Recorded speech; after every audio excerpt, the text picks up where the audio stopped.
I'm Harrison Keeley. Here's what you need to know today. First, former Dade County Sheriff Patrick Cannon is under investigation by the GBI.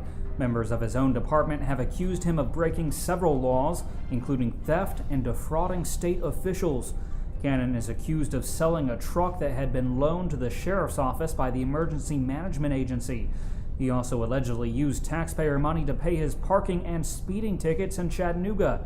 Cannon said he was responding to the scene of a homicide, but records indicate that nobody reported a killing in Dade County that day. Still, Cannon denies any wrongdoing. He says people who support the current sheriff have asked for an investigation, so Cannon won't be able to run for sheriff again in 2016. But the Georgia Bureau of Investigation has not yet revealed potential charges.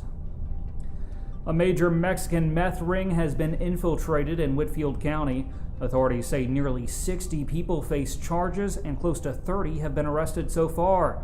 The ring reportedly distributed more than 500 pounds of meth in the area over 2 years.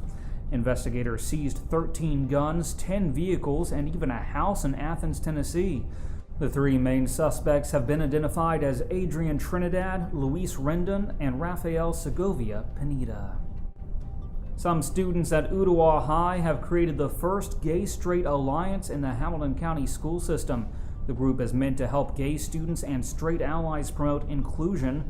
Club President Nick Wilkins says some students tore down flyers and one tried to create a protest group, but for the most part, people haven't bothered them. Now the Nuga Diversity Center is working with students to create alliances at Baylor School, GPS, McCauley, Tyner Academy, and East Hamilton Middle High. Chattanooga police say a woman fired a gun at 2 burglars who were inside her house. Kari Dedman was getting ready for work Friday morning when she heard a noise downstairs. Authorities say she fired 5 or 6 shots at the suspects, 26-year-old Jeremy Lee Goins and 20-year-old Brian Keith Jackson. Now both men are in custody.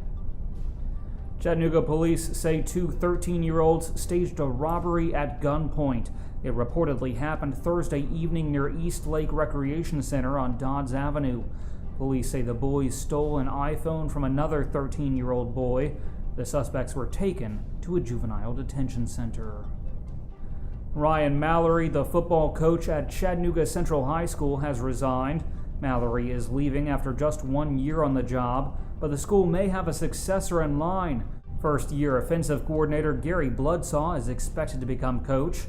Bloodsaw may be getting the job as part of a settlement from a lawsuit he filed against Hamilton County schools. Repairs to keep Chattanooga's waterfront from sinking into the Tennessee River will begin this week. Work on the 21st Century Waterfront is expected to begin Tuesday. Crews will drive metal sheets into the bedrock to keep the river from eroding the foundation. The repairs will cost close to $6 million. The project is expected to be complete May 1st, 2 weeks before the city's next Ironman.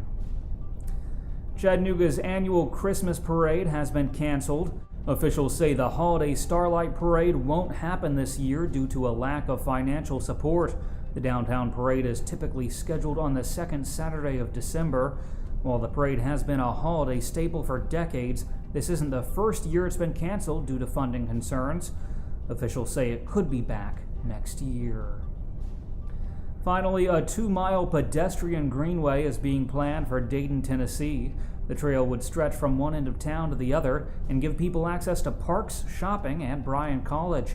The project is expected to cost about $3 million. City officials are working on grants to pay for it. If the grants come through, construction could begin by this time next year. Turning to weather, today will be cloudy with a high near 51 degrees. The low tonight will be around 37. That's it for today's news. Thanks for being with us. You can find more on these stories and breaking news all day long at timesfreepress.com.